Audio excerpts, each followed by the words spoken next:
All right, welcome to the Explainer. Today, we're going to completely level up your everyday conversational English skills. Now, if you're learning English, you already know that just getting your point across, well, that's step one. But step two is actually sounding natural, engaging, and, fluent. So today, we're going to transform the way you express your personal tastes by looking at some incredibly useful native sounding patterns. Have you ever been stuck in a conversation, maybe at a networking event or just grabbing coffee with a coworker, and you realize you're just saying, I like it, on a loop? I like food. I like movies. I like your shirt. If you feel stuck, kind of acting like a robot, just repeating the exact same basic phrases over and over, this is definitely for you. We are going to break you out of that loop today. Okay, so here's our roadmap.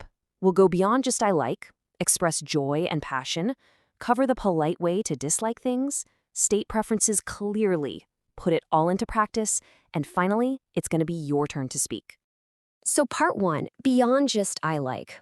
Let's level up that vocabulary. First things first, let's clearly define these core terms so you know exactly what level of intensity you're actually trying to communicate.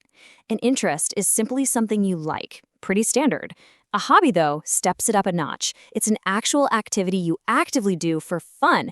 But a passion? Now that is a very strong interest. Choosing the right concept here totally dictates the words you're going to use next. Moving on to part two, expressing joy and passion.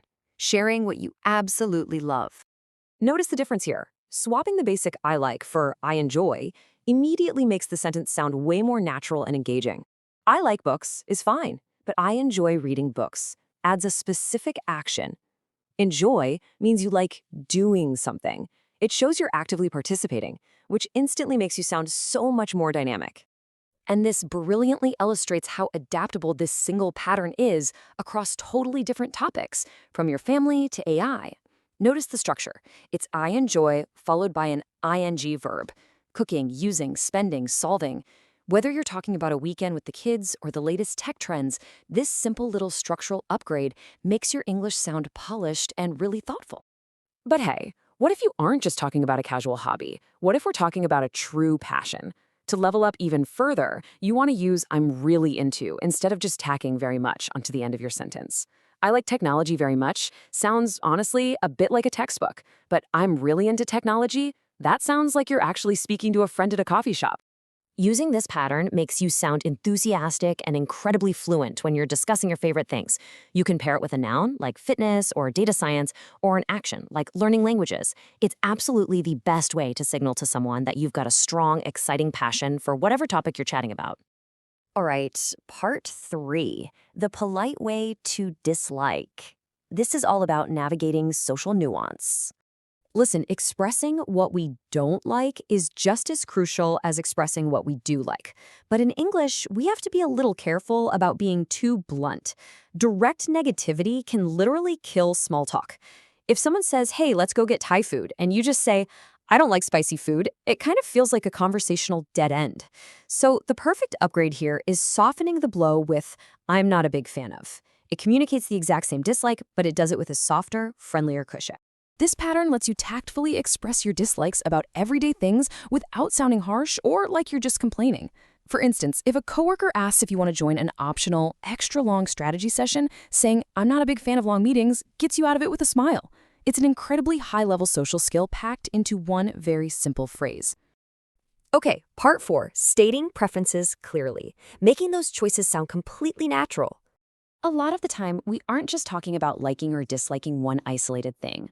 We're comparing two things. I prefer is the sleek, upgraded way to state a general choice. Saying, I like tea more than coffee is just a bit wordy. I prefer tea to coffee is efficient.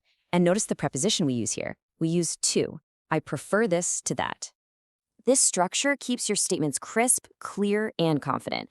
You can use it to compare two nouns directly, like winter to summer, or just state a general lifestyle choice, like I prefer quiet places.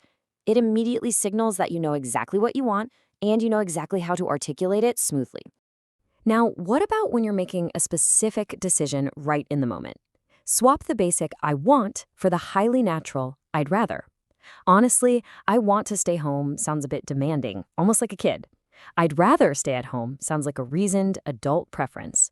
And of course, it's just short for I would rather. Notice how I rather pairs beautifully with action verbs. You're telling someone what you would prefer to do right now. And look closely at that third point. I'd rather walk than drive. When comparing two actions with this specific pattern, we use than. So, rule of thumb. Prefer uses to and rather uses than. Mastering that tiny detail, it's going to make you sound remarkably fluent. Let's move to part 5, putting it into practice with some real-world dialogue. The crucial point here is knowing how to deploy these patterns out in the wild.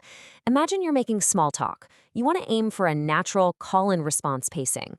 Notice how the response directly mirrors the question for maximum clarity. They ask what you enjoy. You reply with, I enjoy. And for the second one, notice that brilliant little addition of not really right before using our softening phrase. Not really, I'm not a big fan of spicy food. It's so smooth, it sounds completely native. Do you see how seamlessly these upgrades let you participate in this sort of dynamic conversational ping pong? You're not just giving one-word answers anymore. You're giving full, confident, structured sentences that actually invite the other person to keep chatting with you. You're really letting your personality shine through your vocabulary. Finally, part 6, your turn to speak. Let's get some active practice in. We've given you the toolkit, and now it's your turn to actively practice what we've covered in this explainer. I want you to literally speak out loud, wherever you are right now. Don't just think it, say it. Answer this question, using the advanced pattern to describe your biggest passion. Start your sentence with, I'm really into, and fill in the blank. Is it fitness, cooking, data science? Come on, say it with some enthusiasm. Okay, let's try another one. Make an immediate choice out loud, framing it with our upgraded preference phrasing. Remember to use I'd rather. Think about your actual plans for this coming weekend. Make the choice right now and state it confidently. Awesome. I'll leave you with this final, slightly provocative thought to practice your polite disagreement. Think of a wildly popular dish that everyone else seems to absolutely love, but you secretly dislike, and practice letting them down gently. I highly encourage you to keep looking for ways to level up your English, stepping beyond the basics and using these structures to truly express who you are. Keep practicing, keep talking, and I'll catch you in the next explainer.